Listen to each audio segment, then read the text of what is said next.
إنما يخشى الله من عباده العلماء۔ بسم اللہ الرحمن الرحیم۔ السلام علیکم ورحمۃ اللہ وبرکاتہ۔ ناظرین اکرام، پیغام ٹی وی کے پروگرام بزم عالم میں آپ کا میزبان محمد ابرار ظہیر حاضر ہے، اور آج اس پروگرام میں ہمارے ساتھ ایک بہت بڑی علمی ادبی شخصیت موجود ہیں۔ ہماری خوش قسمتی ہے کہ مصروف ترین اوقات میں سے ہمارے معزز مہمان نے ہمیں وقت دیا۔ علم اور تعلیم اور تعلم جن کی زندگی کا پیشہ ہے، انہوں نے ساری زندگی اسی اس میں گزار دی ہے، تدریس کر رہے ہیں، تعلیم دے رہے ہیں، تعلیم لے رہے ہیں، اور یہ سلسلہ جو ہے نا وہ جاری ہے۔ کسی بھی اہل علم کے لیے یہ بہت بڑی ایک خوبی ہوتی ہے جو اپنی زندگی کے ہر حصے میں وہ سیکھنے سکھانے میں مشغول رہے۔ آج ہمارے ساتھ جو شخصیت ہیں وہ ایک سماجی شخصیت بھی ہیں، ان کی زندگی کا ایک پہلو ایک تنظیمی اور جماعتی زندگی بھی ہے، ایک پہلو ان کا تعلیم اور تدریس بھی ہے۔ اپنی زندگی کا ایک وقت روزانہ کے ایک مخصوص وقت طلباء میں گزارنا، ان کی نفسیات کو پڑھنا، معاشرے کے افراد سے ملنا، یہ ایک عالم دین کے لیے ازحد ضروری ہوتا ہے، اور ہمارے آج کے مہمان اس پر پورا اترتے ہیں۔ میری مراد ہے ہمارے جو آج ہمارے ساتھ تشریف فرما ہے، رونق محفل ہیں ہماری، محترم جناب پروفیسر، آپ شیخ الحدیث بھی ہیں، پروفیسر ہیں، ماہر تعلیم ہیں، جناب شیخ پروفیسر نجیب اللہ طارق صاحب حفظہ اللہ تعالی، فیصل آباد سے تعلق رکھتے ہیں۔ شیخ آپ کا بہت شکریہ، اللہ تعالیٰ آپ کو جزائے خیر دے، آپ نے ہمیں وقت دیا، آپ کی ذرہ نوازی ہے۔ بالخصوص آپ کا بہت شکریہ، بہت مصروف شخصیت ہیں، آپ نے ٹائم دیا۔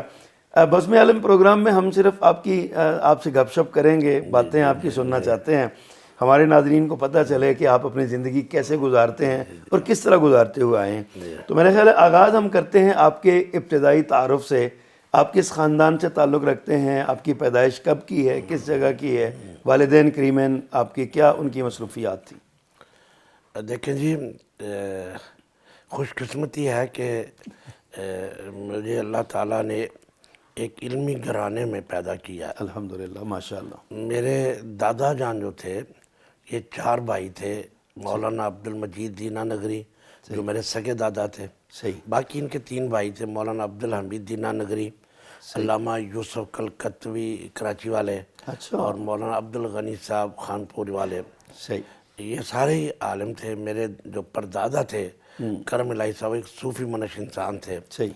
تو انہوں نے ان کو پڑھایا، اور میں نے اپنی ابتدائی تعلیم اپنے دادا جان سے حاصل کی۔ صحیح۔ اور ان کی تو بڑی خواہش تھی ان دنوں میں، جب میں سن شعور میں داخل ہو رہا تھا، تو اس وقت علامہ احسان اللہ ظہیر صاحب رحمہ اللہ تعالیٰ ان کو جنت البقیع میں انہوں نے جگہ بھی دی، انشاءاللہ آگے بھی جنت الفردوس میں بھی دے اللہ انشاءاللہ۔ جی۔ تو وہ کہتے تھے کہ علامہ احسان اللہ ظہیر صاحب مدینہ سے پڑھ کے آئے، تم بھی وہاں جاؤ۔ اچھا۔ تو ان کی زندگی میں اللہ نے مجھے داخلہ دے دیا، لیکن افسوس کہ میں جب وہاں گیا اور میرے بعد وہ 1 سال بعد فوت ہو گیا۔ اللہ اکبر۔ میرے والد صاحب بھی عالم دین تھے، لیکن انہوں نے باقاعدہ کسی مسجد میں امامت یا خطابت نہیں کی، حکمت کر لی، اور پھر ساری زندگی حکمت میں گزارنے کے بجائے فوج میں چلے گئے، اچھا۔ اور کلرک وہاں ہو گئے، اور وہیں سے ریٹائر ہو گئے۔ اچھا۔ تو باقی یہ ہے کہ آبائی گاؤں میرا سیالکوٹ میں ہے، بھوپال والا ایک گاؤں ہے۔ اچھا، یہ چمڑے آل ڈسکا کے آپ بھوپالوی ہیں آپ؟ جی۔ اچھا۔ تو پیدائش بھی وہیں، 4 جماعتیں میں نے وہیں پڑھی۔ اچھا۔ پھر اس کے بعد ہم فیصل آباد آ گئے۔ اچھا۔ 1955 24 دسمبر 1955، یعنی کہ میں قائداعظم سے 1 دن پہلے پیدا ہو گیا۔ اچھا اچھا وہ اچھا 25 دسمبر کو ہو گئے تھے۔ صحیح، جی ٹھیک ہو گیا۔ اچھا شیخ، آپ کی والدہ محترمہ جو تھیں، کیا وہ بھی ایک عالمہ تھیں جس طرح آپ کے والد تھے، یہ وہ گھریلو خاتون تھیں عام؟ میری والدہ صاحبہ بالکل 1 کلاس بھی نہیں پڑھی تھی۔ اچھا جی بالکل، وہ ان پڑھ تھی، لیکن آپ کو حیرانگی ہوگی کہ وہ مدینہ یونیورسٹی میں جو پڑھتا تھا تو مجھے خط لکھتی تھی۔ اچھا۔ تو مطلب بیٹا لکھنا نا، تو پیارے بیٹے کو لکھ دیتا تو بیٹے بے ڈال دیتی تھی اور آگے ٹے ڈال دیتی تھی، یہ نہیں ڈالتی تھی؟ یہ نہیں ڈالنی تھی، بیٹا اس سے بنتا تھا۔ اچھا۔ میرے پاس ان کے خط موجود تھے، لیکن افسوس کہ وہ کسی مکان کی تبدیلی میں مجھ سے مس پلیس ہو گیا۔ تو وہ لیکن بہت نیک خاتون تھیں. اللہ بلکہ اگر میں یہ کہوں کہ اگر مجھے نماز کی ہمارے بھائیوں میں عادت ہے کہ قرآن تو مدرسے میں تو بعد میں گیا نا جی, صحیح. وہ ہمیں نماز کے لیے بہت پابندی کرواتی تھیں. صبح اٹھ کے ہمارے پاؤں منہ کے اوپر پانی کے چھینٹے مارنا, بس نماز کا ان کا ہر وقت یہی ہوتا کہ نماز پڑھ لو, بس نماز پڑھ لو. اللہ. اچھا شیخ, آپ کی ویری پرائمری جو ایجوکیشن ہے بالکل قرآن ناظرہ اور نورانی قاعدہ وغیرہ, یہ کون اس کے استاد ہیں اور کہاں سے آپ نے اس کو سٹارٹ لیا؟ یہ بھوپال والا میں نے نورانی قاعدہ اور یسرنال, نورانی قاعدہ تو اب آیا, یسرنال قرآن ہوتا تھا, بغدادی قاعدہ ہوتا تھا, ہاں بالکل, اور یسرنال قرآن ہوتا تھا. صحیح. یہ نورانی قاعدہ بعد میں ہمیں دیکھا. اچھا. دادا جان سے پڑھا, اور ایک میرے تایا جان ہوتے تھے محمد حسین, ان کی ایک ٹانگ کٹی ہوئی تھی, پرانے علماء میں سے تھے. صحیح. اور ایک مولانا قاری الیاس صاحب ہوتے تھے بھوپال والا میں. صحیح.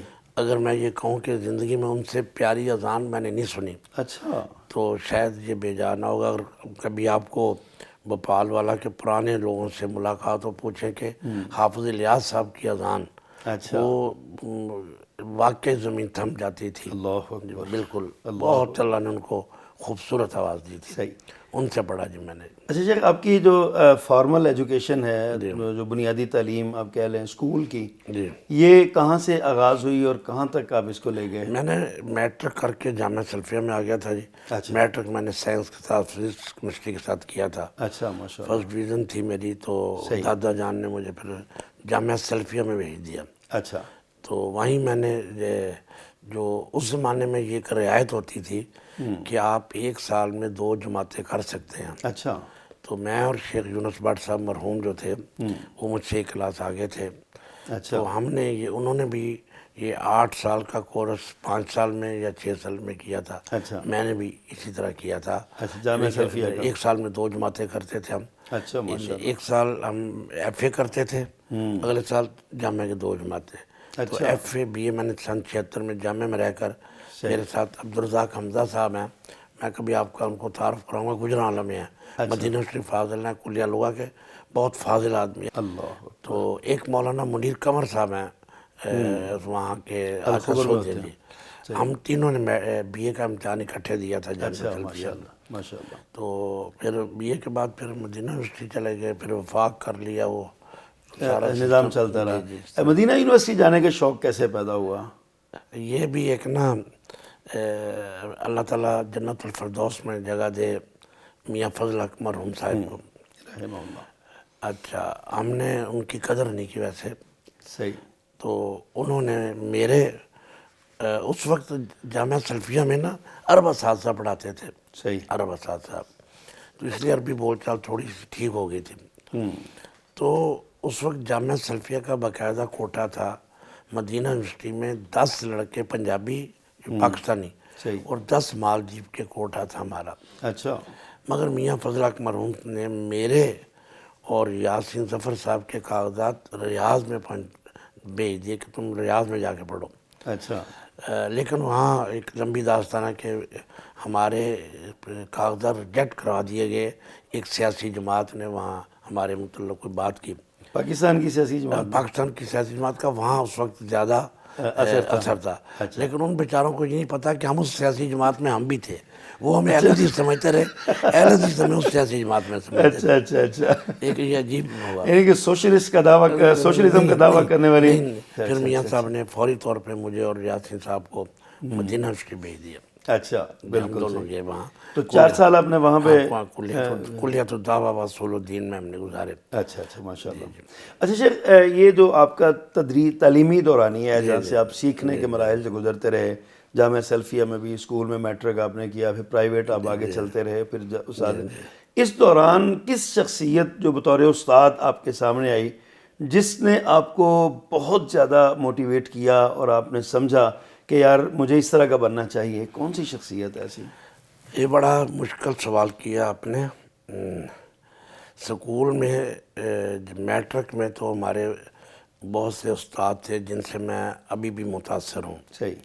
حالانکہ وہ ایک عام سا سکول تھا, بلکہ اس سکول کو معاشرے میں بہت زیادہ اہمیت بھی حاصل نہیں تھی. اچھا. تو لوگ اس کو مذاق کے طور پہ، رحمانیہ اسکول تھا تو رحمانیہ یونیورسٹی کہتے تھے اس کو، مذاق کے طور پہ. مذاق کے طور پر. صحیح.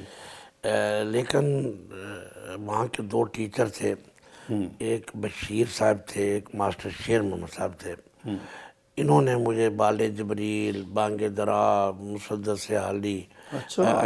یہ نا کافی مجھے یاد بڑی کروائی. اہم کتابیں تھیں. آج کل تو کوئی بچہ پڑھتا ہی نہیں، یہ دیکھتا بھی نہیں ہے ان کو. تو مجھے کافی زیادہ اشعار یاد تھے ان کے. اچھا. اور مدرسے میں آ کر جب میں جامعہ سلفیہ میں آیا ہوں، اس وقت ایک استاد تھے مولانا عبید الرحمان صاحب، دھرم کوٹی کاموں کی کے تھے، فوت ہو گئے. صحیح. بٹ فیملی سے تعلق رکھتے، یونس بٹ صاحب کے قریبی رشتہ دار تھے وہ. اچھا. اچھا، یہ اس وقت نئے نئے مدینہ سے پڑھ کے جامعہ سلفیہ میں مدیر و تعلیم تھے. اچھا. اور ان کا رجحان 75% جماعت اسلامی کی طرف تھا. اچھا اچھا اچھا اچھا. اچھا.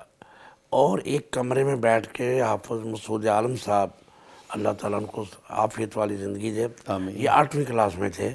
صحیح. تو سید قطب کی کتاب میں عربی میں یہ ہمیں پڑھاتے تھے ایک کمرے میں بیٹھ کر کچھ لڑکوں کو. اچھا. مولانا عبید الرحمان دھرم کوٹی صاحب نے ان کو کہا تھا. اچھا. تو وہ ایک ایسا تاثر ہوا کہ پہلے جو جامعہ کے 5 سال ہے نا، وہ میں اسلامی جمعیت طلباء اور مولانا مودودی رحمۃ اللہ علیہ کا لٹریچر ہی پڑھا میں نے، اچھا. اور بہت گہرائی کے ساتھ پڑھا ہے. اچھا. تفہیم القرآن، ان کے رسائل و مسائل، تفہیمات، سود، ضبط ولادت، الجہاد فی الاسلام. اور جو حافظ مسعود عالم صاحب پڑھاتے تھے وہ ہوتی تھی معالم فی الطریق، وہ ان کی سید قطب. جی، تو وہ پڑھاتے تھے ہمیں. صحیح. تو اس لیے میری زندگی کے اوپر جو ہے نا ان کے بنیادی اثرات بڑے ہیں. بہت زیادہ ہیں. اچھا. تو میں مولانا عبید الرحمان دھرم کوٹی صاحب سے متاثر. مطلب ان کی دیانت اور ان کی امانت اچھا. اور ان کی سچائی جو ہے نا، پیریڈ تو شاید وہ 1-2 پڑھا ہے میں نے، یہ اقرا وغیرہ کے پڑھے تھے. صحیح. اس وقت اقرا نہیں ہوتی تھی، عربی کا معلم ہوتا تھا ٹھیک. جب ہم پڑھتے تھے. صحیح. اقرا تو مولانا بشیر صاحب نے آ کے جی جی. عربی کا معلم میں نے ان سے پڑھا تھا. لیکن اگر مجھے آج بھی کوئی کہے کہ کیسی شخصیت بنا، تو حالانکہ وہ ایک عام شخصیت، سادہ سے بنے تھے، لیکن مجھے میری زندگی ان جیسا بننے کو جی چاہتا ہے. باقی مولانا صدیق صاحب ہمارے شیخ الحدیث صاحب تھے، حافظ احمد اللہ صاحب تھے، مولانا قدرت اللہ صاحب تھے. صحیح. ان سے بہت استفادہ کیا الحمدللہ. اچھا، مدینہ یونیورسٹی میں کن اساتذہ سے واسطہ رہا؟ زیادہ قریب کون تھے آپ کے، یا آپ کن کے زیادہ قریب تھے؟ میں کسی بھی استاد کے قریب نہیں رہا ہوا. اچھا. جی. البتہ ایک بعد میں وہ مسجد قباء کے امام بنے تھے، مولانا عابد سندھی تھے بنیادی طور پہ. اچھا. ان کے ساتھ ہمارا زیادہ اٹھنا بیٹھنا تھا. اور شیخ علی عبد الرحمان حذیفی صاحب جو آج کل مسجد نبی کے امام ہیں، یہ ہمیں توحید پڑھاتے تھے. اچھا. تو ہمیں کسی نے بتایا کہ ان کو مسجد نبی کا امام بنا دیا گیا. اچھا. پھر ہم نے ان کو مبارکباد دی. اچھا. تو کہتے دعا کریں میرے لیے، بس یہ انہوں نے کہا تھا. ان کے ساتھ ہی مطلب ہوتا نا، بعض طلباء بعض اساتذہ کے گھروں میں چلے جاتے تھے، ان سے ذاتی مسئلے پوچھتے تھے یا کتابیں پڑھتے تھے. صحیح. میرا وہاں کسی بھی استاد کے ساتھ میرا ایسا مدینہ یونیورسٹی میں تعلق نہیں رہا. صحیح. اچھا جی، یہاں پہ وقت ہے بریک کا. بریک کے بعد دوبارہ آپ سے بات کریں گے. ناظرین اکرام، فضیلت الشیخ مولانا نجیب اللہ طارق حفظہ اللہ ہمارے ساتھ موجود ہیں. بہت سی باتیں ان سے کرنے والی ہیں، کچھ آپ نے سماعت کی ہیں. ہمارے ساتھ رہیے گا. چند لمحات کے بعد دوبارہ حاضر ہوتے ہیں اور ان سے انشاءاللہ سلسلہ کلام جاری رہے گا. انما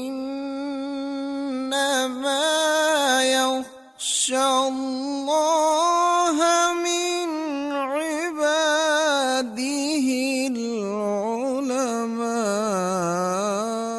انما یخشی اللہ من عباده العلماء.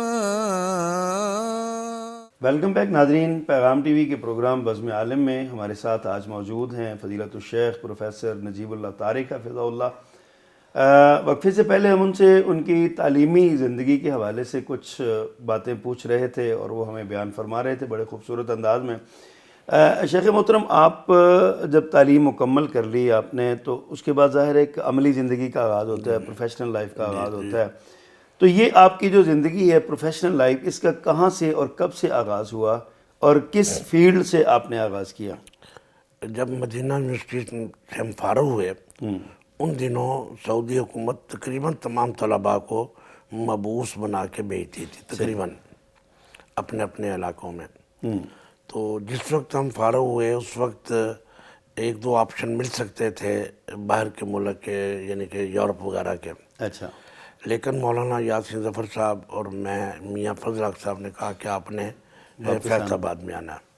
تو پھر فیصل آباد آگے جامعہ سلفیہ میں اور شیخ یاسین صاحب اکٹھے آئے تھے. ہم سے پہلے مولانا یونس صاحب آ چکے تھے 1 سال پہلے. اچھا. تو 1 سال کے بعد ہمارے تعاقد وہ ختم ہو گئے.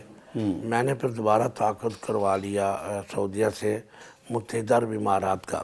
اچھا. اور 10 سال میں راس الخیمہ میں رہا. وہاں کوئی بہت زیادہ علمی کام نہیں تھا. اچھا. صرف مساجد میں دروس ہوتے تھے. ریڈیو راس الخیمہ سے اردو میں ایک پروگرام آتا تھا صحیح. تو اس میں سوال و جواب ہوتے تھے. اسی طرح وہاں کی چھاؤنیوں میں جو فوجی چھاؤنیاں ہیں وہاں عربی میں بھی دروس ہوتے تھے. اچھا ماشاء اللہ. اور مساجد میں بھی. ویسے اپنے طور پہ ہم نے وہاں کئی ایکٹیویٹیز شروع کی تھیں. مدرسہ بنایا ہوا تھا، ناظرے کا بھی، ترجمے کا بھی. تو اس کی اجازت تھی وہاں اس وقت تھی. اب نہیں ہے. اب تو بالکل آپ کو پتہ ہی ہے کہ جو حالات بہت سخت ہیں. صحیح. 9/11 جو ہے کہ بہت ٹرننگ پوائنٹ آ گیا ہے یہ عرب ریاستوں میں. صحیح. تو اس وقت ہمیں بہت سہولتیں تھیں. اچھا. ہماری کانفرنسیں ہوتی تھی، علامہ صاحب آتے تھے، قاری عبدالفیض صاحب آئے تھے، اچھا. مولانا محمد حسین شیخپوری صاحب آئے تھے، مولانا عبدالقادر روپڑی صاحب. یہ ساری شخصیات ہم ان کو بلایا کرتے تھے. حافظ اسلم صاحب ہوتے تھے، وہ بلاتے تھے. اللہ تعالیٰ ان کو جنت نصیب فرمائے. مولانا منیر قمر صاحب ہوتے تھے. اس طرح بہت سے لوگ تھے. ہماری وہاں ایک تنظیم بنی ہوئی تھی. تو شیخ پھر وہاں سے آپ واپس کیسے آئے؟ چلیں بتا دیتا ہوں جی. بتانا چاہیے نہیں؟ نہیں اگر نہیں بتانا چاہیے تو نہ بتائیں. بتاؤں گا. اس لیے بتاؤں گا کہ لوگوں کو علم ہو کہ ہوتا کیا ہمارے ساتھ. اچھا. میں وہاں اپنی فیملی رہ رہا تھا. اچھا جی. تو ہو سکتا ہے اس بیان سے مجھے نقصان بھی ہو، لیکن کوئی مسئلہ نہیں نقصان کا، کیونکہ اب یہ ظاہر بات ہے ریکارڈ ہوگا، محفوظ رہے گا. محفوظ رہے گا. تو بات تو سچائی محفوظ ہونی چاہیے. جی. تو میرے 4 بچے تھے وہاں. اچھا. تو میں ود فیملی، گاڑی تھی، مکان تھا، سب کچھ تھا. تو بچے میرے اسکول میں پڑھتے تھے. صحیح. میں بچوں کو اسکول سے چھوڑ کے آیا نا جب، اچھا. تو مجھے وہاں بھی سعودی عرب کا میں ملازم تھا. اچھا. تو سعودی آفس وہاں ایک موجود تھا، مکتب دعویٰ اس کو بولتے تھے. تو مجھے مدیر صاحب کا فون آیا کہ تجھے یہاں کی CID نے بلایا. اچھا. مخابرات اس کو بولتے ہیں وہاں، مخابرات. تو میں نے اپنے ایک دوست کو کہا کہ چلو ان کے دفتر میں چلنا ہے، لیکن 1-2 باتیں سنو. تم نے نیچے بیٹھنا ہے گاڑی میں. اگر میں 1 گھنٹے تک آ جاؤں تو ٹھیک ہے، ورنہ تم نے راتوں رات میرے بچوں کو پاکستان بھیج دینا. اللہ. مجھے پتا تھا وہاں کی کچھ چیزیں ہو رہی تھی ایسی. اچھا. میں وہاں اردو میں جمعہ پڑھاتا تھا. اچھا. وہاں جب میں وہاں گیا تو کس سن کی بات ہے شیخ؟ یہ 94 کی بات ہے. اچھا ٹھیک ہو گیا. 93 میں گیا تھا، 83 میں. 10 سال ہو گئے. صحیح. 11واں سال چل رہا. جب میں وہاں گیا تو مجھے وہ کہنے لگا باہر بینچ پہ بیٹھ جاؤ. میں بیٹھ گیا. آدھے گھنٹے کے بعد میں نے کہا کہ مجھے گھر جانے کی اجازت دو. وہ کہتا لا انت محبوس، اب آپ قید ہیں. تو میں نے کہا کیا مسئلہ کیا ہوا؟ تو پھر مجھے کہتا ہے ہم نے ایک آدمی کو بھیجا ہے، وہ تمہارے آفس میں گیا ہے، وہ پاسپورٹ لینے کے لیے گیا ہے. اب یہاں سے ہم تجھے سیدھا دبئی ایئرپورٹ لے جائیں گے، وہاں سے تجھے کسی جہاز پہ پاکستان بھیج دیں گے. میں نے کہا میرے بچوں کا کیا بنے گا؟ میں تو بچوں کو اسکول میں چھوڑ کے آیا ہوں، میرا گھر ہے، بچے ہیں، گاڑی ہے، یہ کیا؟ وہ کہنے لگا یہ ہمارا مسئلہ نہیں، یہ تیرا مسئلہ ہے. ہمارا مسئلہ ہے کہ تجھے آج پہلی فلائٹ میں پاکستان بھیج دینا. پاکستان بھیجنا. اللہ اکبر. اچھا جو ہم نے ایک آدمی بھیجا تمہارے دفتر میں. اچھا اللہ تعالیٰ ہمارا جو مدیر تھا نا بڑا سخت مزاج تھا. ہم اس سے تنگ آئے ہوئے تھے. اچھا لیکن بعض اوقات خیر نکل آتے. وہ وہاں بھی سخت تھا، ان کے ساتھ کیا میرا ملازم ہے، میں تو نہیں تمہیں دیتا پاسپورٹ. اس نے پاسپورٹ دینے سے انکار کر دیا. اللہ اچھا اکبر، انہوں نے مجھے کہا تم گھر جاؤ، پہلے ہم مدیر صاحب سے بات کر لیں۔ پہلے ان سے نپٹ لیں۔ میں گھر آیا، بچوں کو پیک کیا فٹافٹ، میں نے کہا اب جہاں مشکل ہے تو بچوں کو بھیج دیا۔ مجھے اس دوران میں مہینہ ڈیڑھ مہینہ مل گیا، گاڑی بیچ، اے سی وغیرہ بیچ، سامان تو سمٹ گیا۔ پھر مجھے وہ کہنے لگا کہ بلایا کہ اب تم نے جانا ہے، تو میں نے کہا میرا جرم بتا دو یار، میں باقی لوگوں کو بتا کے جاؤں، وہ جرم نہ کریں۔ صحیح، کہتا یہ تو پتہ نہیں، لیکن تمہارے اوپر متحدہ عرب امارات کے اوپر تا زندگی پابندی ہے، تم پابندی یہاں لگ گئی، دبئی میں اللہ۔ نہیں تم آ سکتے۔ میں نے کہا ٹھیک ہے جی، میں کون سا فلسطینی ہوں کہ میرا ملک نہیں ہے، صحیح، میرا تو ملک موجود ہے، میں اپنے ملک میں آ رہا ہوں۔ اللہ اکبر۔ تو میرے مدیر نے کہا کہ ٹرانسفر قطر کرا لو، یورپ میں کرا لو۔ میں نے کہا نہیں مجھے اب نہ، تم نے تو 10 سال برداشت کر لیا، قطر والے ہو سکتا 10 گھنٹے بھی 10 گھنٹے بھی نہ کریں۔ تو مجھے پاکستان ہی بھیجو۔ صحیح، پھر پاکستان آ گیا، پھر جامعہ سلفیہ میں تدریس شروع۔ خوش ہو گئے، یہیں سے آپ رہے۔ 94 سے میں ادھر ہی ہوں۔ اچھا شیخ، آپ کیا دو چیزیں ہیں، دو پہلو ہیں، اس پر میں بات کرنا چاہتا ہوں۔ ایک تو آپ نے کہ طویل عرصہ آپ نے تعلیم اور تدریس میں گزارا ہے ماشاءاللہ۔ آپ کے جو ہم عصر علماء تھے، ساتھی تھے، بڑے بے تکلف دوست آپ کے، وہ کون ہیں تعلیم کے دوران جو آپ کو ملے؟ جی دیکھیں جی، میرا تعلیم کا دورانیہ جو ہے نا، وہ میں اس کو کہتا ہوں کہ میری زندگی کا بہترین دورانیہ ہے۔ ماشاءاللہ، اس کی دو وجوہات ہیں۔ ایک تو میں نے اپنے اندر وہ جو برا نہ منائے اہل حدیث علماء والی سختی اور خشکی نہیں میں نے آنے دی اپنے اندر۔ صحیح، جی، میں یہی پوچھنا چاہ رہا تھا کہ یبوست تو نہیں رہی؟ اور میرے جو ساتھی تھے ان میں مولانا یونس بٹ صاحب تھے، یہ سنجیدہ تھے، یاسین ظفر صاحب تھے، صحیح، ایک میرے دوست ہیں عبدالرزاق حمزہ صاحب، وہ گجرانوالے راہ والی میں آج کل آ گئے ہیں، پہلے 20 سال وہ ابوظہبی میں پاکستانی ایمبیسی میں ٹرانسلیٹر کے طور پر ہیں۔ صحیح، ایک ریاض احمد خان صاحب ہیں، وہ آج کل بیمار ہیں جڑاں والا کے۔ ایک آغا حبیب الرحمان صاحب ہیں، یہ عبدالحکیم کے ہیں۔ اچھا، ایک مولانا حافظ عبدالجبار صاحب ہیں، جو اسلامی یونیورسٹی میں پڑھاتے رہے، آج کل ریٹائر ہیں۔ صحیح، یہ ہمارا ایک گروپ ہوتا تھا جی، اور زیادہ تعلق میرا ملتان کے تھے، مولانا شمس الحق صاحب کے بیٹے تھے، انیس الحق صاحب، انیس الحق صاحب، میرا ان کے ساتھ، وہ پچھلے 3 سال پہلے فوت ہو گئے ہیں۔ بہت صحیح، جی، تو یہ تھا ہمارا ایک گروپ، اور ہم نے تعلیم بھی حاصل کی، اور تعلیم کے دوران ہمارا سارا ہمدردیاں اسلامی جمعیت طلباء کے ساتھ تھیں، اور ہم ان کے ساتھ، لیاقت بلوچ صاحب اس وقت ناظم اعلیٰ ہوتے تھے، میں بھی اسلامی جمعیت طلباء میں تھا، یاسین صاحب بھی، مولانا یونس صاحب بھی، اچھا، ہم تینوں اسلامی جمعیت طلباء میں تھے۔ ان کے اس وقت بنگلہ دیش نام منظور کی تحریک چل رہی تھی، جوید ہاشمی صاحب بڑے جوان ہوتے تھے۔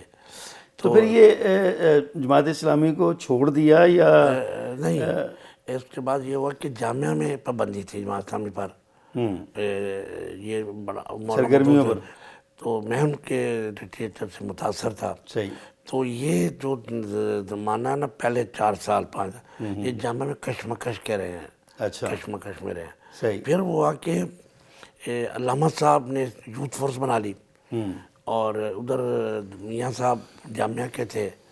اس کے بعد پھر جب مدینہ یونیورسٹی چلا گیا، تو اس کے بعد میرا، جب میں واپس آیا ہوں وہاں بھی پھر اہل حدیث تنظیموں کے ساتھ، مرکزی جمعیت اہل حدیث کے ساتھ تعلق بنا۔ صحیح، لیکن اب بھی کہتا ہوں کہ جماعت اسلامی میرے دل سے نکلی نہیں ہے، وہ نکلتی نہیں؟ نہیں نکلتی نہیں ہے مجھے۔ اچھا شیخ، یہ بتائیے کہ آپ نے جو اتنا عرصہ پڑھایا ہے یہاں بھی، ادھر عرب امریٹس میں بھی، تو اس دوران آپ کو ظاہر ہے بہت سے شاگرد ملے ہوں گے، اچھے بھی، ڈل بھی، اور کچھ ہر طرح کی، ظاہر ہے ہر قسم کے لوگ ہوتے ہیں۔ تو کن شاگردوں نے آپ کو بہت متاثر کیا ہے، ان کی کوالٹی نے، ان کی جو ہے نا وہ صلاحیتوں نے، اور ان کے انداز نے، ان کے ادب نے، تہذیب نے؟ لیکن ایک تو آپ، دو تو آپ کے ادھر ہی ہیں، ایک تو مولانا یوسف سراج صاحب ہیں، اچھا، ایک ہاشم صاحب ہیں، ہاشم یزمانی صاحب، جی، ان سے مل کے آیا ہوں۔ ہاشم یزمانی صاحب کے 2 ساتھی اور تھے، ایک شیخ فرحان بچہ ہے، تو ایک طاہر رحمان، یہ کمال درجے کے ذہین بچے تھے۔ اچھا، یہ ان کو بہت آگے جانا چاہیے تھا، صحیح، لیکن وہ ہوتا ہے کہ گردش زمانہ یا لپیٹ گیا ان کی صلاحیتوں کو۔ اور نہیں یہ تو چلو پھر بھی اب آگے ہیں، وہ دونوں برطانیہ چلے گئے ہیں۔ اچھا، اب مزار بتا وہاں علمی کام تو ایسا ہی کم ہوتا ہے، ہے۔ صحیح۔ اس طرح ایک عبد الرحمن سراج صاحب ہیں، آج کل پروفیسر ہیں۔ میں نے کوئی 10-12 لڑکوں کے اوپر محنت کی ہے زیادہ، صحیح، جو مجھے مل جاتے تھے، لیکن افسوس کہ وہ سارے کوئی کالجوں میں چلے گئے، کوئی یونیورسٹیوں میں چلے گئے، اچھا، مدارس میں جو ہے کم ایک رہے۔ کم رہ گئے۔ اللہ۔ اور اچھا شیخ، یہ بتائیے، آپ نے جو ماشاءاللہ ایک مقام حاصل کیا ہے اس وقت، اللہ تعالیٰ نے آپ کو عزت سے نوازا ہے اور سارے معاملات ہیں، یہ راستہ تنگی کا بھی ہے، آسانی کا بھی ہے، کچھ مشکلات بھی آتی ہیں، کچھ آسانیاں بھی آتی ہیں۔ آپ اپنی زندگی کا کوئی ایک ایسا واقعہ ہمارے ناظرین کو سنائیں جس نے آپ کی زندگی پر، آپ کی پرسنالٹی پر بہت اثرات مرتب کیے ہوں۔ میری زندگی کا ایک عجیب واقعہ نا، وہ میری والدہ کی وفات کا ہے۔ اللہ۔ میں مدینہ یونیورسٹی میں پڑھتا تھا، اس وقت ہم 3 سال کے لیے لاہور میں شفٹ ہو گئے تھے، اچھا، بھوپال والا سے؟ نہ فیصل آباد سے۔ میرے بڑے بھائی تھے، وہ ایس ڈی او بھرتی ہو گئے یہاں وابڈا ہاؤس میں۔ والد صاحب آلریڈی فوج کے بعد وابڈا میں آ گئے تھے، تو ہمیں گورنمنٹ کی طرف سے مکان ملا تھا اچرا میں، پیر غازی روڈ میں۔ خیر یہ تو میں چلا گیا وہاں، تو تیسرا سال تھا میرا، صحیح، تو مجھے خط آنے شروع ہو گئے کہ والدہ کی طبیعت خراب ہے، والدہ کی طبیعت خراب ہے، یہ ہے، لیکن تم نہ ہو، ہم نے ہسپتال میں داخل کرا دیا ہے، ٹھیک ہے، اچھا، تو تم آ سکتے ہو تو آؤ۔ پھر کہتے ہیں کہ تمہاری امی کہتی ہے کہ طارق کو نہیں بلانا، اس کی پڑھائی کا حرج ہوگا۔ پھر نہ وہ کہتے کہ ڈاکٹروں نے جواب دے دیا۔ پھر مجھے آیا کہ باجان کہ تیری والدہ کی طبیعت بہت خراب ہے، لیکن وہ کہتی ہے کہ طارق کو اطلاع نہ دو، میں تمہیں اطلاع دے رہا ہوں کہ اگر تم آ سکتے ہو تو آ جاؤ۔ سالانہ امتحان کے بعد ٹکٹ ملتے ہیں محمد یونیورسٹی میں فری میں، تو سالانہ امتحان کو 25-30 دن رہ گئے تھے، اللہ، تو میں اپنے وائس چانسلر کے پاس گیا۔ وہ چھٹی کے بعد نا بیری کے نیچے بیر کھا رہا تھا، اس کا ڈرائیور گاڑی سٹارٹ کر رہا تھا، اچھا، یہ عبداللہ زاہد تھے۔ میں نے کہا کہ درخواست پیش کر دی، میں پاکستان جانا چاہتا ہوں، میرے پاس اس کے الفاظ مجھے یاد ہے، اللہ تصبر شہرن، تم 1 مہینہ انتظار نہیں کر سکتے، امتحان ہونے والے ہیں۔ میں نے کہا جی میں تو 1 منٹ بھی انتظار نہیں کرنے والا۔ اس نے مجھے 5 دن کی چھٹی دی۔ اچھا، ان دنوں خروج دخول کا بڑا مسئلہ تھا، ہاں، صحیح، لیکن اللہ نے کیا تو میں نا 1 دن میں میرے وہ مسائل حل گئے، میں لاہور ایئرپورٹ پہ پہنچ گیا۔ اچھا، لیکن اللہ کا کرم ہوا کہ والدہ نے مجھے پہچان لیا، اچھا، پہچان لیا ہے، تو بول رہے تم کیوں آئے ہو، چلے جاؤ، واپس جاؤ، تمہاری پڑھائی کر رہے جو۔ اچھا میں سوچنے لگا یہ ماں مر رہی ہے اور فکر میری پڑی ہوئی ہے، چلے جاؤ، واپس چلے جاؤ، تم کیوں آئے ہو، تم چلے جاؤ، تمہاری پڑھائی کا حرج ہوگا، امتحان دو، تم فیل ہو جاؤ گے۔ یار مر رہی ہے والدہ اور میں آ گیا ہوں، تو مجھے چوم بھی رہی ہے اور کیا چلے جاؤ۔ خیر میں 2 دن رہا، پھر میں واپس آیا۔ جب میں آیا تو اس وقت والدہ تقریباً قومے میں جا چکی تھی، اللہ جی، اکبر، 1-2 دن میں۔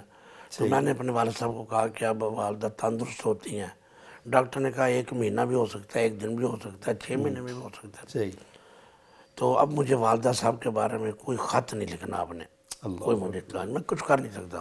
صحیح، خیر جا کر حافظ عبدالرشید اظہر صاحب نے مجھے بہت تسلی دی، یہ وہاں ہمارے تھے، اللہ تعالیٰ ان کو بھی جنت میں جگہ دے۔ آمین، تو خیر میں جب امتحان دے کے واپس آیا تو والد صاحب اور میرے بھائی ایک ٹیکسی لے کے آئے ہوئے تھے وہاں، اچھا، تو اس دوران ہم 3 تھے اور ایک ڈرائیور تھا، ہماری ٹیکسی میں قیامت کی نا خاموشی تھی، خاموش، ایک پن ڈراپ سائلنس اللہ، نہ، وہ بول رہے ہیں۔ اچھا میں ڈرتے مارے ماں کا نہ پوچھوں، وہ کچھ بتائیں نا، تو وہ جو آدھا گھنٹہ گھر آنے تک نا قیامت کا تھا۔ جب ہمارے گھر کے ساتھ قبرستان تھا، بالکل دیوار کٹھی تھی ہمارے گھر کی قریب، تو والد صاحب نے گاڑی اپنے گھر کے سامنے نہیں کھڑی کی، اچھا قبرستان کے اوپر کھڑی کر دی۔ اچھا کہتے آؤ پہلے ماں سے مل لاؤ۔ اللہ اکبر، یہ جو واقعہ نا جی مجھے ساری زندگی تڑپاتا ہے کہ والدہ مر رہی ہے اور فکر میری پڑی ہوئی ہے، یا اللہ یہ کیا رشتہ ہے، اللہ ماں کا کیا رشتہ ہے. اور وہ بالکل ان پڑھ، والدہ بالکل ان پڑھ، اور میری تعلیم کی ان کو خود ان فکر پڑھ لگی تھی، ہوئی ہے. علم کی اہمیت کا پتہ تھا. یعنی کہ اس شیخ واقعی آپ سے دوبارہ بات کرتے ہیں. ناظرین اکرام، وقت ہے بریک کا، ہمارے ساتھ رہیے گا. چند لمحات بعد دوبارہ حاضر ہوتے ہیں. إنما يخشى الله من عباده العلماء إنما يخشى الله من عباده العلماء. ویلکم بیک ناظرین.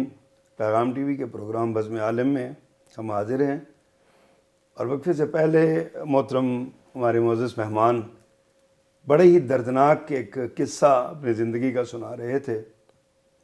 کوئی آنکھ ایسی نہیں ہوگی جو ان حالات میں نمناک نہ ہو. ہم سمجھتے ہیں مائیں جو ہوتی ہیں نا، وہ ان کا کوئی متبادل، کوئی بدل نہیں ہوتا. نعم البدل ہونا تو بڑی دور کی بات ہے. اور پھر ماں کی محبت اپنے اس بچے سے جو پردیسی ہے. اللہ اکبر. شیخ محترم، آپ نے ایک بڑا عجب سا قصہ سنایا ہے. نہیں، آپ نے کہا تھا کہ اپنی زندگی کا کوئی واقعہ سنائے، تو مجھے تو اپنی زندگی کے دو واقعات، ایک تو وہ جب مجھے وہاں سے ڈپورٹ نکالا کیا گیا. گیا، جی ہاں. اور ایک یہ باقی تو زندگی واقعات سے بھری ہوئی ہے، حوادث سے. جب ہم فیصل آباد سے چلے ہیں، اگر آنکھ بینا ہے اور دل زندہ ہے اور ضمیر کے اندر رمق باقی ہے، تو سڑک کے دونوں جانب سامنے میرا بیٹا گاڑی چلا رہا تھا. اگر آدمی بینا ہے، دل زندہ ہے، ضمیر میں رمق باقی ہے، تو یہ تو نشانیاں ہی نشانیاں ہیں، اللہ سبق ہے. اللہ. جی، بہت کچھ ہے. شیخ یہ بتائیے، آپ نے کوئی تصنیفی خدمات بھی آپ کی ہیں؟ کوئی کتاب، کوئی رسالہ، کیا کوئی ایسا معاملہ لکھنے والا؟ اچھا جی، لکھنا مجھے بہت، میں کم لکھتا ہوں. اچھا. بلکہ صحیح بات ہے، لکھنا آتا چترا نہیں لکھتے ہے. ہیں. نہیں، لکھنا آتا نہیں ہے، صحیح بات یہ ہے. اچھا، تو میں نے صرف حافظ شریف صاحب اور میں نے مل کے کچھ لڑکوں سے ایک کام کروایا ہے، 30ویں سپارے کا اعراب القرآن و تفسیر ہو. اچھا. میں نے میرا ایک نظریہ کہ قلم اس وقت اٹھانا ہے جب میں نے کوئی چیز ایجاد کر لینی ہے. مطلب مجھے کہ جھوٹ کے اوپر کتاب لکھ دو، صدق کے اوپر کتاب لکھ دو، میں نہیں لکھوں گا. اچھا. جب مجھے کوئی چیز ایجاد میں کر لوں گا، پھر میں نے قلم اٹھانا ہے. اللہ. وہ ایجاد کی ہے، وہ اس جیسا کام ہوا نہیں ہے. ہوا نہیں. صحیح. وہ اعراب وہ اس اعراب جیسا. اچھا ماشاء اللہ. اچھا، اور اللہ تعالیٰ حافظ شریف کہاں تک پہنچا وہ کام؟ وہ 30واں سپارہ چھپ گیا ہے. اچھا اب ماشاء جب میں نے اس کی تقریب رونمائی بھی نہیں کی تھی، 8 سال ہو گیا. اچھا. میں نے بہت سے علماء کو بھیجا، آدھے علماء نے کہا کہ ہمارے اوپر سے گزر گیا. اچھا، وہ مشکل کام تھا. صحیح. اچھا، پھر میں نے اب مشکات شریف نا بہت عام کتاب ہے، لیکن آپ کو حیرت ہوگی کہ آج تک کسی اہل حدیث نے مشکات کا عربی میں حاشیہ نہیں لکھا. اچھا. بلکہ شرح بھی نہیں لکھی. میرات ہے، وہ بھی پوری نہیں ہے، آدھی ہے. تو میں نے اچھا ایک میں آپ کو مزیدار بات بتاؤں. مجھے جامعہ میں پڑھاتے ہوئے 29 سال ہو گیا. اللہ. ایک دن میرا بیٹا جس کی عالمی شادی ہوئی، وہ بھی جامعہ میں پڑھتا تھا، صحیح. کہتا ہے مجھے استاد مشکات سے نسائی میں جاتے ہیں، نسائی سے ترمذی میں، ابو داؤد میں، تو مجھے میرے طالب علم سوپ ہیں، ساتھی کہتے آپ کے ابو کو آگے کیوں نہیں گئے ترمذی میں، ابو داؤد میں؟ صحیح. تو یہ مشکات میں ابھی تک بیٹھے ہیں. صحیح. میں نے کہا ان کو کہنا کہ میرے ابو نالائق ہیں. میں نے ان کو کہا ان کو آگے آتا نہیں پڑھانا. اچھا میں نے ان کو کہا تو کیا دے اس طرح. اچھا، میں نے ایک پروگرام بنایا تھا کہ مشکات کا عربی میں حاشیہ لکھنا ہے. اچھا. اس کے لیے مجھے کم سے کم 15 سال درکار. اللہ اکبر. میں پہلے خود تو آ جائے. صحیح. اب پہلی جلد ہم نے مکمل کر لی. اچھا ماشاء اللہ. الحمدللہ. وہ انشاءاللہ 2-3 مہینے تک آ جائے گی. صحیح. بازار میں آئے گی. اچھا. اس کے اوپر میں نے اور میرے ساتھ میرے شاگرد تھے 8-9 سال لگائے ہیں. اچھا 8-9 سال لگائے ہیں اس کے اوپر، صحیح، اور ہم نے اپنی طرف سے کوشش کی ہے کہ نبی علیہ السلام کا منشا، ایک ہوتا ہے حدیث کو کھولنا، بعض کا جو حدیث کے الفاظ ہیں حضور کا وہ مطلب ہوتا ہی نہیں ہے. اللہ مطلب نبی علیہ السلام فرماتے ہیں کہ لہسن اور پیاز کھا کے مسجد میں نہ آؤ. حضور یہ کہنے نہیں چاہتے، حضور تو فرمانا چاہتے ہیں بدبودار چیز کھا کے نہ ہو. اللہ اکبر، الفاظ وہ ہیں، مطلب ہی نہیں ہے، مطلب یہ نہیں، مطلب یہ نہیں ہے. اللہ اللہ، تو میں چاہتا تھا کہ جو حضور کا منشا ہے نا اس کو بیان کیا اس کو بیان کیا جائے، جو منشا ہے حضور صلی اللہ علیہ وسلم صحیح کا. صحیح تو اس طریقے سے میں حدیث کو کھولنا چاہتا تھا، ٹیکسٹ کو. صحیح تو وہ کام کیا ہے ماشاءاللہ، اللہ اللہ قبول فرمائے. اچھا شیخ، یہ بتائیے، آپ ایک مدرسے میں پڑھا رہے ہیں، پڑھتے آئے ہیں، مدرسے میں ہی پڑھتے آئے ہیں. جو ہمارا موجودہ درس نظامی ہے جس کو علوم اسلامیہ کا نصاب ہے، جی. آپ اس سے مطمئن ہیں جو ہم پڑھا رہے ہیں اپنے بچوں کو؟ اچھا، ہمارے نصاب جو ہے اور جو کچھ ہے، اگر مطمئن ہو جائے تو لوگ مطمئن بھی ہو جاتے ہیں. لیکن اب وقت یہ تو شاید دہائی گزر جائے، اگلی دہائی جو ہے نا یہ اس نصاب کی نہیں ہے. بالکل نہیں ہوگی، بالکل نہیں ہوگی. صحیح، اب وہ ہم آخری سٹیج پہ ہیں، اللہ، آخری سٹیج پہ ہیں. صحیح، ہم دینی تعلیم کو، مدارس کو عوام کی ضرورت بنا ہی نہیں سکے. اللہ، اگر میڈیکل کالج بند ہو جائیں تو لوگ تڑپیں گے. اگر یہ یونیورسٹیز وغیرہ انجینئرنگ، یہ اگر دینی مدارس بند ہو کسی نے تڑپنا نہیں ہے. ہم دینی مدارس کو عوام کی ضرورت بنا نہیں سکے. کیا وجہ ہے اس کی شیخ؟ آپ خود ایک ذمہ دار ہیں، ایک استاد ہیں، اور مدارس کے جو انتظامی بورڈ ہے، وفاق المدارس کے بھی آپ ممبر ہیں. ہمارے کچھ مدارس نے سبق سیکھ لیا اور کچھ ابھی سیکھنے کے مراحل میں ہیں. صحیح.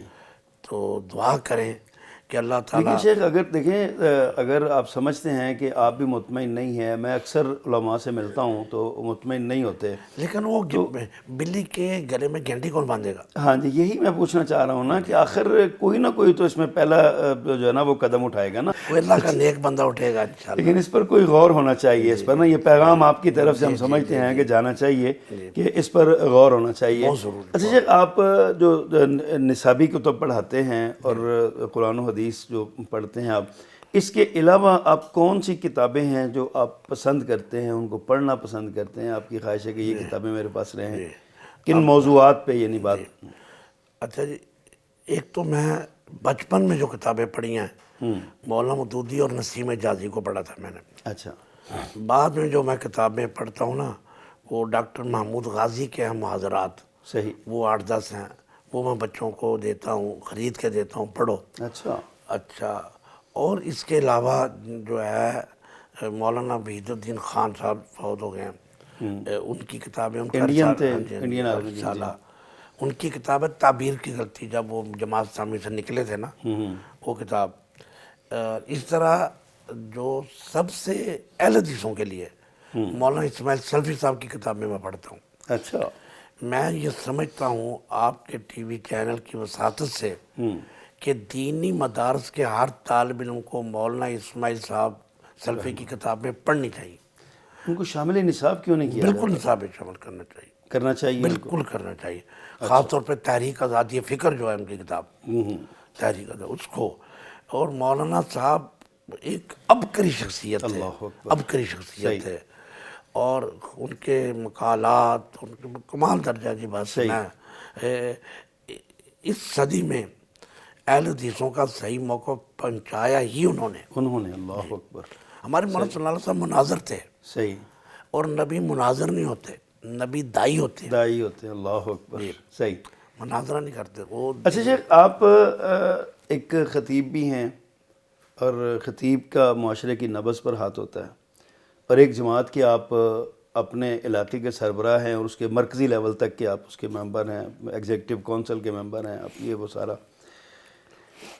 ایک عالم دین ہونے کے ناطے، ایک مربی ہونے کے ناطے، ایک استاد ہونے کے ناطے، ایک جماعت کا رہنما ہونے کے ناطے، معاشرے میں جو ہمارے دن بدن الحاد پھیل رہا ہے، برائی پھیل رہی ہے، فحاشی پھیل رہی ہے، آپ اس کو کس تناظر میں دیکھتے ہیں، کیا وجوہات سمجھتے ہیں، اور تدارک آپ کی نظر میں کیا ہے؟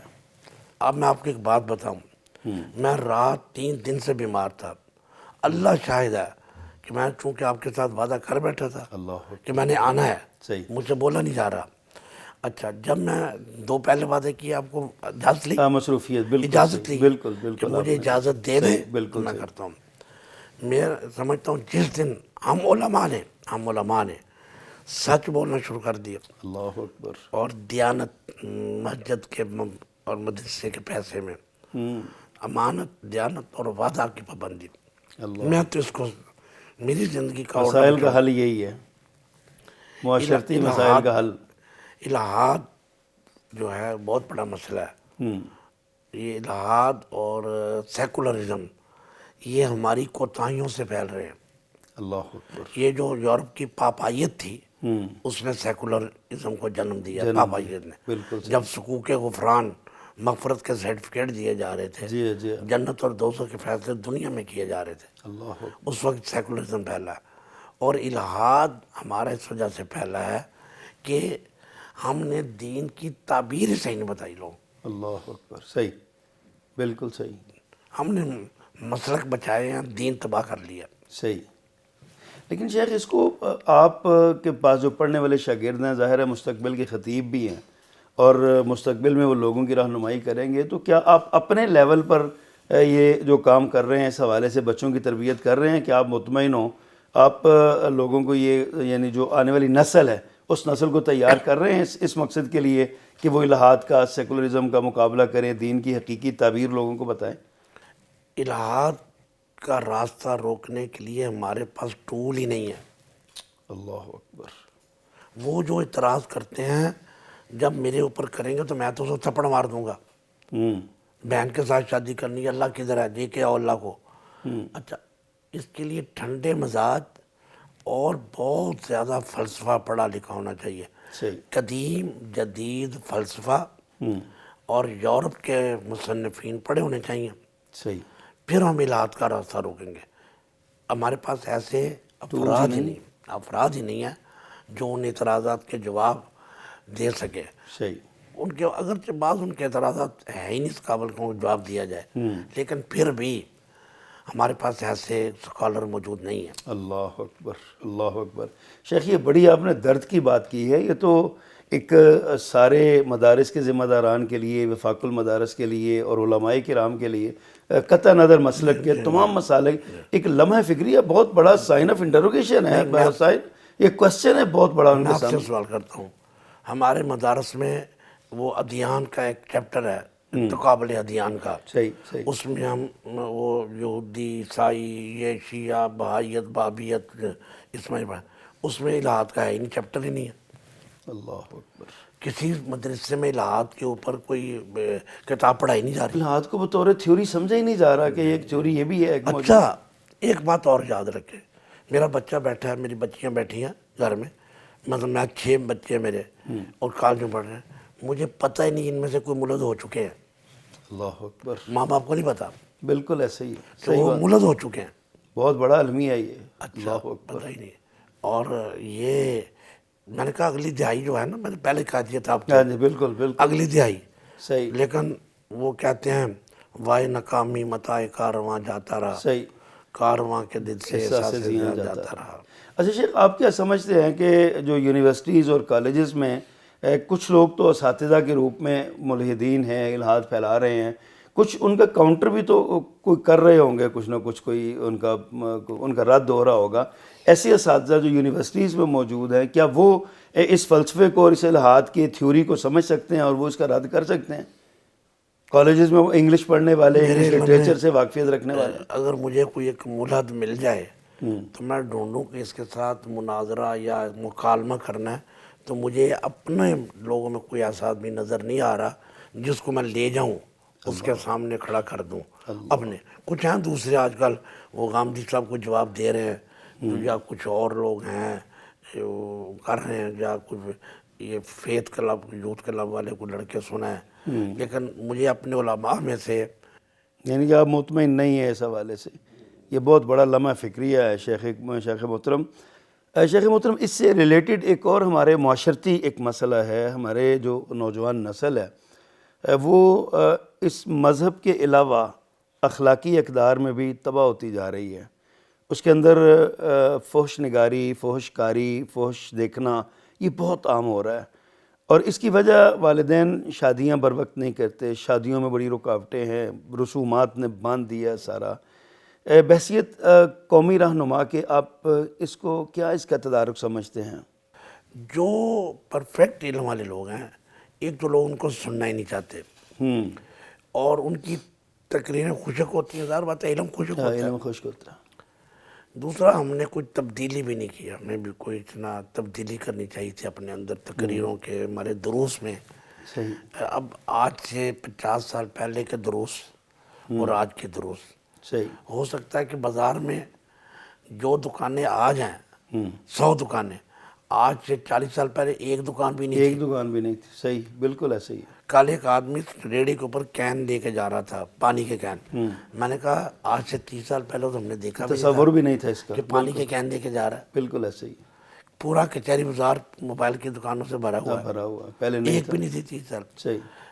ہمیں نبض جس طرح چینج کرنا ہوگا. نبض دیکھنا ہوگا کہ صحیح. اور بچوں کے ساتھ آپ بچے بن جائیں، صحیح. ورنہ بچے نہیں رہیں گے. بچوں کوئی اور لے جائے گا. بالکل صحیح. اگر میں نے بچوں کو ٹائم نہ دیا تو میرے بچے کوئی اور لے جائے گا. اور لے گیا ہوا ہے. جی ہمارے بچوں کو واقعتاً لے گیا ہوا ہے. میڈیا لے گیا ہے، جی. یورپ لے گیا ہے. میں جب راستے میں آ رہا تھا، میں نے 3-4 پروگرام بہانے سے اپنے بیٹے کو سنائے ہیں. 3-4 پروگرام. اچھا. 3-4 پروگرام میں نے سنائے. ایک مسجد اقصیٰ کے بارے میں، اور ایک وحدت الوجود کے بارے میں. وحدت الوجود، وحدت الشہود، صحیح. یہ میں نے سنائے اس کو پروگرام. اور ایک پروگرام ایک اور تھا. میں نے پورے راستے میں نا اس کو یہ 3 پروگرام سنائے، کیونکہ ویسے تو سنتا ہی نہیں ہے وہ. اچھا. صحیح. مجبوری میں اب 2 گھنٹے لگنا تھا. سفر تھا اور آپ نے سنا دیا. اچھا شیخ محترم، بڑی آپ نے گفتگو کی ہے. میں سمجھتا ہوں کہ آپ نے دل کھول کے رکھ دیا ہے. اللہ تعالیٰ کرے کسی کے دل پہ جا کے ضرب لگے اور وہ آپ کے ان جو جوہر پارے ہیں ان کو سمیٹنے کی کوشش کرے اور کوئی معاشرے میں تبدیلی کی کوئی لہر آئے. کچھ باتیں آپ کی اپنے ناظرین کے لیے ویری پرسنل، آپ کی لائف کے حوالے سے. آپ نے ایک زندگی گزاری ہے، تقریباً آپ 68 ایئرز آپ بتا رہے ہیں کہ آپ کی عمر ہو چکی ہے ماشاءاللہ. آپ کی عبادات کے حوالے سے اپنے، ویسے ویری پرسنل ہے، یقیناً کو بندہ بتانا پسند نہیں کرتا، لیکن بعض چیزیں ایسی ہیں جو موٹیویشن دے سکتی ہیں. اس حوالے سے میں پوچھنا چاہتا ہوں، آپ قرآن کریم کی کتنی تلاوت کرتے ہیں، اور آپ کے اذکار کی کون سا ایسا ذکر ہے جو آپ بہت زیادہ آپ کی زبان پہ جاری رہتا ہے؟ پہلی بات تو یہ ہے کہ میں سمجھتا ہوں جس دن میری 5 نمازیں باجماعت مسجد میں ہوگی نا، میں نے اس دن اپنے آپ کو ولی اللہ ڈکلیئر کر دینا ہے. اللہ اکبر. جس دن میری 5 نمازیں باجماعت مسجد میں ہوگی، مسلسل ہوگی، میں نے ڈکلیئر میں ولی اللہ بن گیا ہوں. اچھا. اور جس دن میں میری نمازیں نہیں پورے دن میں کبھی ایک جماعت رہ گی، کوئی دوسری جماعت رہ گی، میرے اوپر تو 5 نمازیں جو پڑھ لینا میں اس کو ولی اللہ ڈکلیئر کر دوں گا آج کے دور میں. پتہ نہیں میرا فتویٰ چلے گا کہ نہیں چلے گا. دوسری بات کہ قرآن میں بہت تھوڑا پڑھتا ہوں. میں زیادہ قرآن کا ترجمہ چونکہ پڑھنا ہوتا ہے، میں ہمیشہ سادہ قرآن بہت کم پڑھتا ہوں. اچھا. بہت کم. زیادہ جمعہ کے دن سورہ کاف پڑھ لی، یا جو بڑا کڑوا سچ آپ بول رہے ہیں، اکثر یہی صورتحال ہوتی ہے. نہیں بالکل نہیں. ذکر و اذکار تو بہت، صرف لا حول ولا قوت الا باللہ اور انا للہ اور لا الہ الا انت سبحانک انی کنت من الظالمین، اور ایک اللہ من نسألک العفو والعافیہ، بس. اس کے علاوہ میں کوئی لمبے چوڑے اذکار نہیں کرتا. اللہ اکبر کبیرہ. اچھا شیخ، پیغام ٹی وی کے ناظرین کو کوئی پیغام آپ دینا چاہیں؟ بس جی میں تو ان کو تو نہیں، اپنے آپ کو پیغام دے دیتا ہوں چلیں کہ اس وقت معاشرے کو صرف ضرورت ہے سچائی کی، دیانتداری کی، وعدے کی پابندی کی. لا دین لمن لا. حضور ہر خطبے میں یہ حدیث بیان کرتے تھے. کلما خطبنا رسول اللہ صلی اللہ علیہ وسلم اللہ قال فی لا دین لمن لا حضر ولا ایمان. اس آدمی کا دین ہی کوئی نہیں ہے، اس کا کوئی دین ہے ہی نہیں، عیسائی بھی نہیں ہے وہ. اللہ اکبر. کیا لا دین، اس کا دین ایمان ہی نہیں ہے، صحیح. جس کے اندر وعدے کی پابندی نہیں، الحاد پھیلنے کی یہ بھی ایک وجہ لگتی ہے مجھے تو نا. اور اس کا کوئی ایمان کا اعتبار ہی نہیں، جس کے اندر ایمانداری نہیں ہے. بس میں تو اسی کا پرچار کروں جی. باقی نماز پڑھنی آپ کو کیا فائدہ جی؟ اگر میں 5 نمازیں تہجد پڑھ لوں، آپ کو کوئی فائدہ ہے؟ بالکل. مجھے تو فائدہ تب آپ میرے ساتھ سچ بولیں گے. صحیح. بالکل. تو اگر 5 نمازیں ہو جائیں، مجھے انشاءاللہ امید ہے کہ اللہ تعالیٰ معاف کر دے گا مجھے انشاءاللہ. بہت شکریہ شیخ، آپ نے بہت قیمتی وقت سے نوازا. ناظرین کرام، آپ نے بہت ہی خوبصورت گفتگو سماعت کی ہے. بالخصوص اس سیگمنٹ میں تو شیخ نے اپنا دل کھول کے ہمارے سامنے رکھ دیا ہے، ہمارے حالات، معاشرے کی صورتحال اور اس کی وجوہات اور اس کا تدارک، ہر شے آپ نے الحمدللہ بہت خوبصورت انداز میں بیان کی ہے. اور اصل میں یہ ہمارے لیے ایک سوال ہے، سوالیہ نشان ہے ہمارے سامنے. کیا واقعتاً یہ بات سوچنے والی تو ہے نا؟ ہم وعدہ خلافی ہم عام سمجھتے ہیں. 6 بجے کا ٹائم دے کے جب ہم 6 بجے کا ٹائم دیتے ہیں تو ہم اسی وقت 1 گھنٹے کا مارجن رکھ لیتے ہیں، یار 7 بجے ٹوٹ جائیں گے. یہ اور دیانتداری، امانت داری، وعدے کی پاسداری، یہ بڑی اہم چیزیں ہیں. اور ہمارے ایک میں نے بات بتانی ہے. جی ضرور ضرور. 29 سال ہو گیا جمعہ پڑھاتے ہوئے ایک مسجد میں. اچھا. میں آپ کو بتاؤں، میں آج تک آدھا منٹ نہیں لیٹ ہوا، آدھا منٹ 29 سالوں میں. اللہ اکبر کبیرہ. اور 1 بجے میں ختم کر دیتا ہوں، 12:30 شروع کر کے. اگر 1-2 منٹ میں نے لینے ہوں، میں باقاعدہ کہتا ہوں ٹائم ہو گیا، آپ مجھے 2 منٹ دیتے ہیں. میں نے آدھا منٹ بھی آج تک نہیں لیٹ ہوا. 29 سال ہو گئے. اللہ اکبر. ناظرین اکرام، اس بات میں بھی بہت بڑی موٹیویشن ہے. آپ دیکھیے ان لوگوں کے لیے، بالخصوص وہ خطباء اور علماء جو خطبہ جمعہ کا ٹائم رکھتے ہیں، جی ہم 12:30 خطبہ ختم کریں گے یا شروع کریں گے اور 1:30 بجے ختم کریں گے، 1 بجے ختم کریں گے، اور ختم کا ٹائم دے کے پھر آگے 10 منٹ 12 منٹ وہ لے جاتے ہیں. یقیناً یہ بہت بڑی ایک کمی ہے، اس پر غور کرنا چاہیے. عام لوگوں کو بھی، تاجر کو جو دکان پہ بیٹھا ہوا ہے، فیکٹری اونر کو جو اپنے دفتر میں بیٹھا ہوا ہے، مل اونر کو جس کی بہت بڑی انڈسٹری ہے اور مل ہے اس کو بھی سوچنا چاہیے. ایک اپنے ادنا ملازم سے لے کر اپنے بہت بڑے بزنس پارٹنر تک سے امانت داری، دیانت داری، وعدے کی پاسداری، یہ ساری خوبیاں ہمارے اندر ہونی چاہیے تاکہ ہم اچھے مسلمان بن سکیں. شیخ پروفیسر نجیب اللہ طارق صاحب، مدرس جامعہ سلفیہ فیصل آباد، فاضل مدینہ یونیورسٹی، ہمارے ساتھ تھے. بڑی ہی خوبصورت انہوں نے گفتگو کی ہے. شکریہ بھی ادا کرتے ہیں ان کے تشریف لانے کا، اور اگلے پروگرام تک کے لیے آپ سے اجازت چاہتے ہیں. اللہ حافظ. أَمَّنْ هُوَ قَانِتٌ آنَاءَ اللَّيْلِ سَاجِدًا وَقَائِمًا يَحْذَرُ الْآخِرَةَ وَيَرْجُو رَحْمَةَ رَبِّهِ قُلْ هَلْ يَسْتَوِي الَّذِينَ يَعْلَمُونَ وَالَّذِينَ لَا يَعْلَمُونَ إِنَّمَا يَتَذَكَّرُ أُولُو الْأَلْبَابِ.